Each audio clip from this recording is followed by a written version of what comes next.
Hello everyone, welcome to another Fierce Plays Minecraft Realms video. So where we left off, we made a base in the mine shaft and, got a whole farm going. I sorted out all of my items in here. This is my, total loot so far.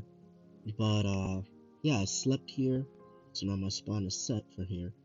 So if I ever die, I just come right back here. And I think I'm gonna keep exploring. So let's just get right to it, I guess. Our second part to the adventure begins swiftly with a chest in the minecart. There was an enchantment book inside, but that's pretty much standard loot for these mineshaft dungeons, I guess you could say.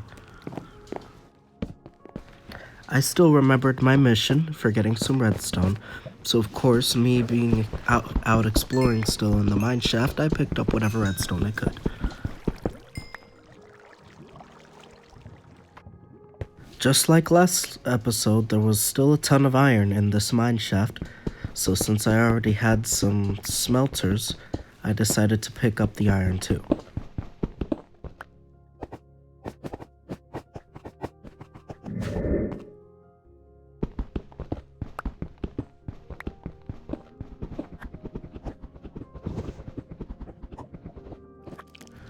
A zombie spawner.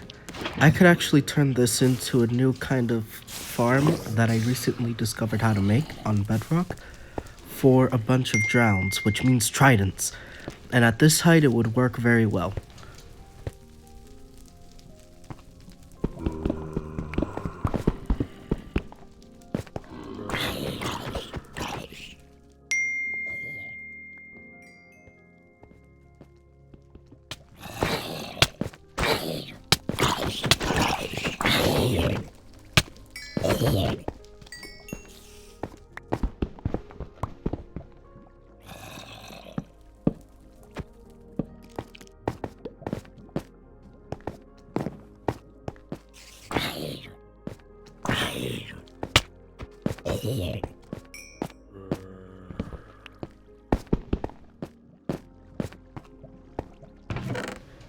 Another enchantment book and a golden apple. This chest was a bit better than a few of the other ones I had, and especially since this one had Feather Falling 4, which would be very useful for creating a god armor set.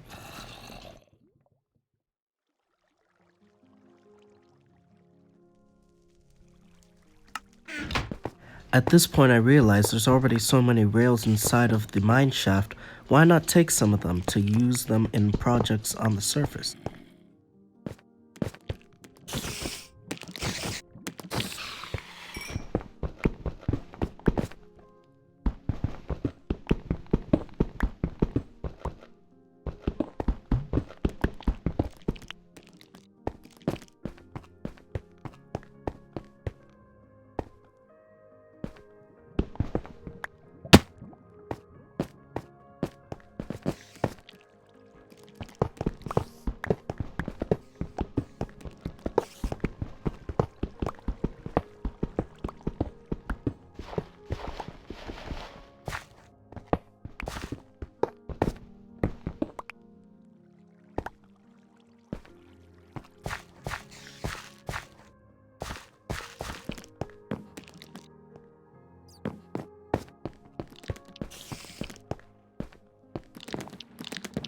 The second zombie spawner.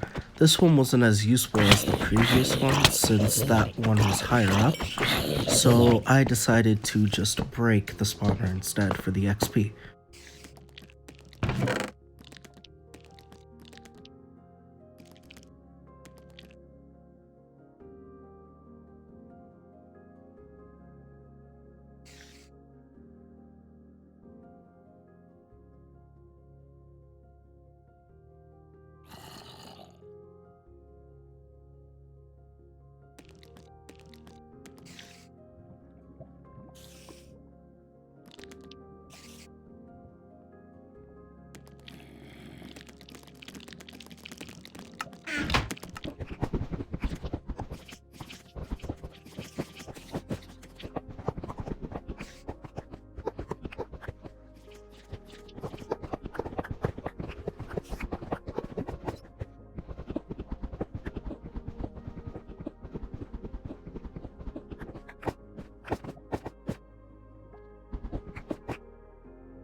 I passed by the skeleton and creeper and realized that they were trapped with no way to get out of the position they were in. So what I was going to try and do was make it so that the skeleton could actually shoot the creeper and I could get a music disc. One of my favorites, because it's a classic, well, at least to me, is Chirp. It's one I used to listen to a lot when I played the game back when I was playing on my friend's PS4, not on my own Xbox. So I always try to set out for a mission in every world to get the Chirp music disc.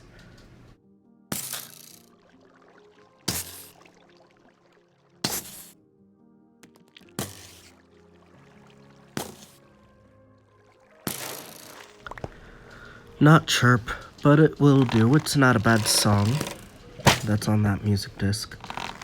I'm just gonna keep moving forward.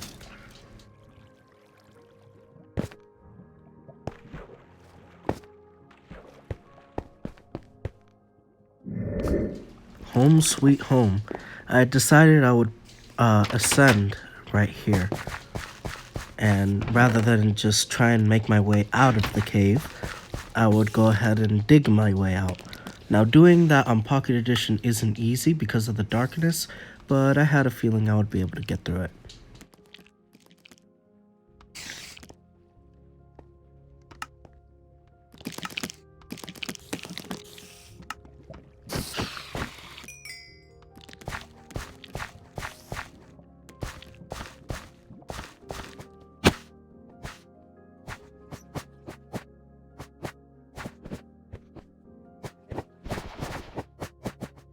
While my ores were smelting, I decided to go and explore to see if I could find any more loot, specifically redstone, maybe a bit more iron, gold, and diamonds.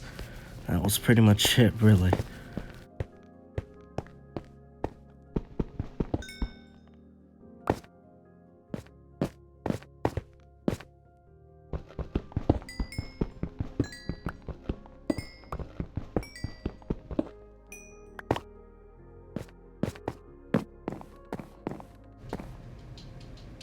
Not the most helpful enchantment. Aqua Affinity's okay for the Elder Guardian, but that's about it. I guess it was a good thing that I decided to keep exploring, because I passed right by here and noticed the diamonds in the wall. There was 4 diamonds total, and at this point, I think I might be the most diamond-rich person on this realm.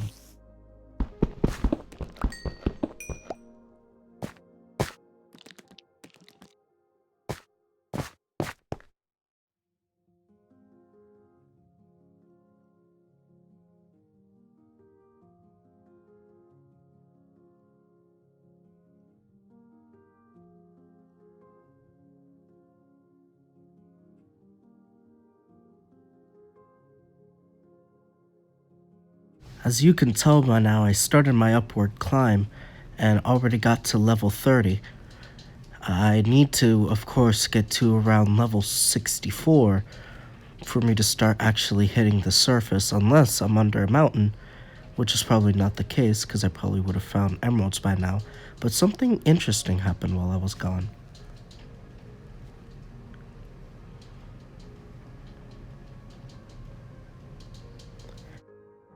Ethan Molina joined the realm. I heard that this guy does a lot of trading, so I wanted to check out what he has, and you'll see later that I did exactly that. Right, guys. So, I basically time-skipped a lot of what happened, but I started a raid, and I finally got back to my house. I'm at level 34 now. I have a bunch of emeralds. I killed an enderman. I still have all this loot on me. I got a few more books. And yeah, that's basically it. The raid was really intense. I'd been trying to avoid dying, which I did pretty well. But now I'm actually going to compile all my loot. And, you know, turn anything that needs to be turned into blocks, I turn it into blocks and all that. So, here. I'm gonna change the system on this now that I have a bunch of different ores. I'm gonna keep a stack of redstone on me, since, you know, I'm supposed to be working with it. with all these rails I got, by the way, there's a guy that actually lives really close to me. I think I'm gonna build a bridge to his house, with his permission, of course. I don't want to start anything. But if I could build a bridge to his house, that'd actually be a great community project. Plus, that would mean him and I could trade a lot of things. Which trading for me probably might be beneficial right now. But yeah, I'm gonna organize everything and I will cut to when I start making the other door. So my audio was so horrible here that I knew I had to voice it over and let you guys be able to hear my voice clearly. I guess it was 3 a.m. in the morning, and you know, for EST that's like really early in the morning, way too early to be up from last night. So basically what I have set up here is a tripwire that triggers some redstone, which is behind the wall there, and that redstone leads to a repeater, which leads to a piston and a redstone torch that activates another piston. And yeah, that's how I basically created that. It does it on both sides. So yeah, that's the exit, because it's going to be one-way entrance and one-way exit for my house, and that's a hidden entrance, as you were able to see earlier. And I've already started setting up for the one-way entrance. But yeah, let's get to building this thing, and you guys will be able to see all of it.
So I tested my design and realized that it had one flaw.